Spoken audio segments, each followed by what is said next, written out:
जय श्री राधे कृष्णा लक्ष्मी नारायण भगवान की जय।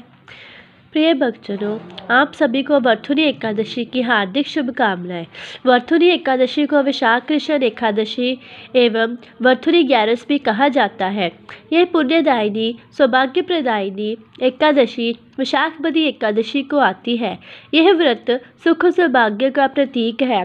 यह व्रत करने से सभी प्रकार के पाप व ताप दूर होते हैं, अनंत शक्ति मिलती है और स्वर्गाधिक उत्तम लोक प्राप्त होते हैं। सुपात्र ब्राह्मण को दान देने, करोड़ों वर्षों तक ध्यान मगन तपस्या करने तथा कन्यादान के फल से बढ़कर वरथुनी एकादशी का व्रत है। इस दिन भक्ति भाव से भगवान मधुसूदन की पूजा करनी चाहिए। इस व्रत को करने से भगवान मधुसूदन की प्रसन्नता प्राप्त होती है और संपूर्ण पापों का नाश होता है। वह सुख सौभाग्य की वृद्धि होती है तथा भगवान का चन्ना अमृत ग्रहण करने से आत्म शुद्धि होती है। व्रत रखने वाले को चाहिए कि वह दशमी को अर्थात व्रत रखने से एक दिन पूर्व हविष्यान्न का एक बार भोजन करे। इस व्रत में कुछ वस्तुओं का पूर्णतः निषेध है, अतः इनका त्याग करना ही श्रेयस्कर है। व्रत रहने वाले के लिए उस दिन पान खाना, दातुन करना, परनिंदा, क्रोध करना, असत्य बोलना वर्जित है। इस दिन जुआ और निद्रा का भी त्याग करें। इस व्रत में तेल युक्त भोजन नहीं करना चाहिए। रात्रि में भगवान का नाम स्मरण करते हुए जागरण करें और द्वादशी को मांस, कांस्य आदि का परित्याग करके व्रत का पारण करें। पंचांग के अनुसार वैशाख मास की कृष्ण पक्ष की एकादशी तिथि 23 अप्रैल बुधवार को शाम 4:43 पर शुरू होगी और इस तिथि का समापन अगले दिन 24 अप्रैल गुरुवार की दोपहर 2:32 पर हो जाएगा। उदया तिथि के अनुसार वरथुनी एकादशी का व्रत 24 अप्रैल के दिन ही रखा जाएगा। वरथुनी एकादशी के व्रत का पारण 25 अप्रैल शुक्रवार को किया जाएगा। शुक्रवार को सुबह 5:46 से सुबह 8:23 के बीच एकादशी व्रत का पारण का शुभ मुहूर्त बन रहा है। एकादशी के व्रत में भगवान विष्णु को मिठाइयाँ, पंजीरी, पंचामृत फल आदि का भोग लगाया जाता है और इसमें तुलसी का पत्ता अवश्य रखें और भोग को बड़ी ही आराम से बनाना चाहिए। वरथुनी एकादशी पर भगवान को पीली और मीठी चीज़ों का ही भोग लगाना चाहिए। इस दिन व्रत रखने वाले को सुबह उठकर स्नान के पश्चात स्वच्छ वस्त्र धारण करने चाहिए और भगवान विष्णु के व्रत का संकल्प करना चाहिए। इस दिन पीले रंग के वस्त्र पहनना शुभ माना जाता है। लकड़ी के आसन पर पीला वस्त्र बिछाकर उस पर भगवान विष्णु की प्रतिमा स्थापित करनी चाहिए और उसके बाद भगवान विष्णु के समक्ष रोली, अक्षत, फूल, कुमकुम, तुलसी के पत्ते, धूप, दीप और मिठाई आदि अर्पित करनी चाहिए और उसके बाद भगवान विष्णु की आरती करनी चाहिए, उन्हें भोग लगाना चाहिए, उनके मंत्रों का जाप करना चाहिए। आप इस मंत्र का जाप कर सकते हैं। ओम नमो भगवते वासुदेवाय नमः। ओम नमो भगवते वासुदेवाय नमः। ओम नारायणे नमः। ओम नारायणे नमः। इन मंत्रों का आप जाप कर सकते हैं और भगवान विष्णु जी का ध्यान करें। आइए सुनते हैं वरथुनी एकादशी की महान कथा। भविष्य पुराण के अनुसार एक समय राजा मानधाता नर्मदा नदी के तट पर स्थित अपने राज्य में धर्म और न्याय के साथ शासन करते थे। ऐसा कहा जाता है कि वह अत्यंत दानशील, तपस्वी और विष्णु भक्त थे। एक बार वे राज्य के कार्य से दूर होकर वन में तपस्या करने चले गए और तपस्या के समय जब वह गहन ध्यान में लीन थे, तभी अचानक एक जंगली भालू आया और उनके पैर को चबाने लगा। तप में लीन राजा ने कोई प्रतिरोध नहीं किया, लेकिन भालू उन्हें घसीटते हुए जंगल की ओर ले गया। राजा मानधाता ने हृदय से भगवान विष्णु का स्मरण किया और पीड़ा से कराते हुए भी उन्होंने अपनी तपस्या और श्रद्धा नहीं छोड़ी।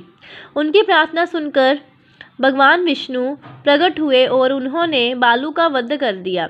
मगर तब तक बालू राजा का एक पैर पूरी तरह चबा चुका था और राजा इस बात से बहुत दुखी थे।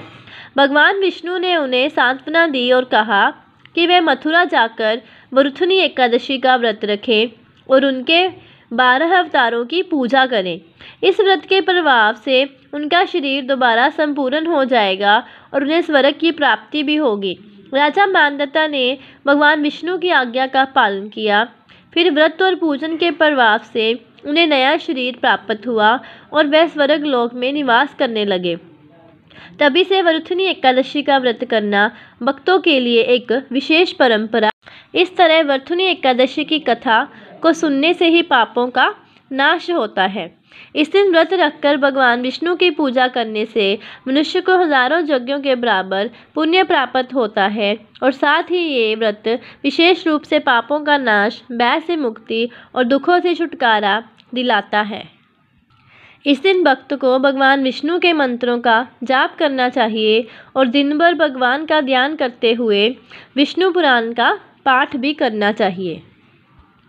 वरुथनी एकादशी के दिन तामसिक या मांसाहारी भोजन जैसे लहसुन, प्याज और मांस मछली का सेवन नहीं करना चाहिए, मगर फल, दूध, दही और साबूदाना का सेवन कर सकते हैं। इसके अलावा आप दूध, दही, फल, जूस, नारियल, बादाम, शकरकंद, आलू, मिर्च, सेंधा नमक, राजगीर का आटा, कट्टू के आटे से बनी रोटियां, इनको भी ग्रहण कर सकते हैं। ऐसा कहा जाता है कि भगवान श्री कृष्ण ने स्वयं युधिष्ठिर को वरुथनी एकादशी का महत्व बताते हुए कहा था कि यह व्रत राजाओं, योद्धाओं और गृहस्थों के लिए विशेष लाभदायक होगा। इससे जीवन के पाप भी नष्ट होंगे और सौभाग्य की प्राप्ति भी होगी। तो ये थी वरुथनी एकादशी की पवित्र कथा, जिसका व्रत रखने से और जिसकी कथा को श्रवण करने से ही बहुत सारे पापों का नाश होता है और पुण्य की प्राप्ति होती है। बोलिए विष्णु भगवान की जय, लक्ष्मी नारायण भगवान की जय। अब सुनते हैं विष्णु भगवान की आरती। ओम जय जगदीश हरे स्वामी, जय जगदीश हरे। भक्त जनों के संकट, दास जनों के संकट क्षण में दूर करे। ओम जय जगदीश हरे।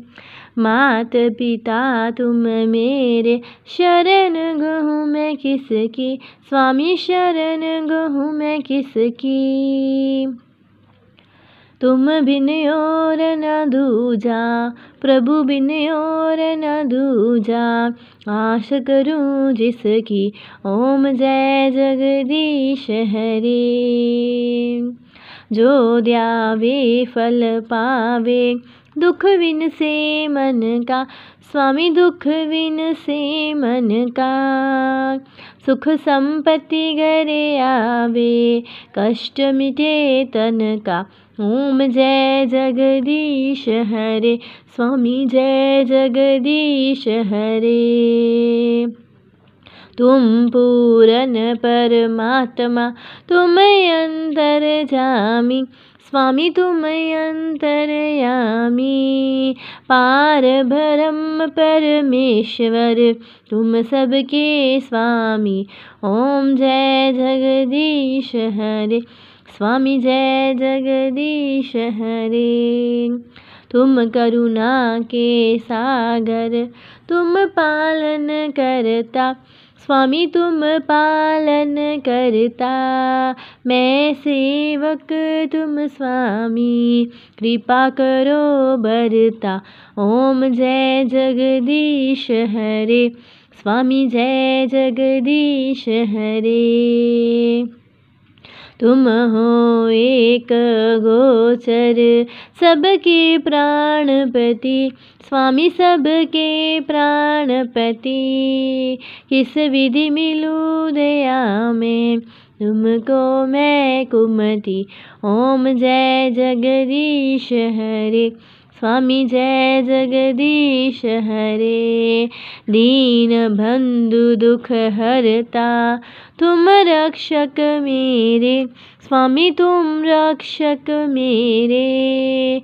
करुणा हस्त बढ़ाओ द्वार पड़ा तेरे, ओम जय जगदीश हरे। स्वामी जय जगदीश हरे।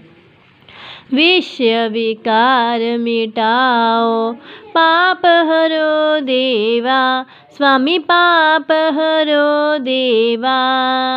श्रद्धा भक्ति बढ़ाओ, श्रद्धा प्रेम बढ़ाओ, संतन की सेवा, ओम जय जगदीश हरे।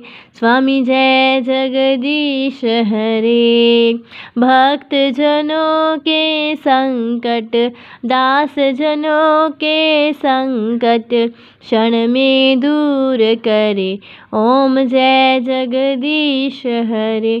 स्वामी जय जगदीश हरे। बोलिए विष्णु भगवान की जय, लक्ष्मी नारायण भगवान की जय। तो ये थी वर्णिथी एकादशी की पवित्र एवं महान कथा, जिससे सुनने से पापों का नाश होता है। ऐसी और कथाएं श्रवण करने के लिए और जानकारी प्राप्त करने के लिए चैनल को सब्सक्राइब करें और वीडियो को ज़्यादा से ज़्यादा शेयर करें। जय श्री राधे कृष्णा।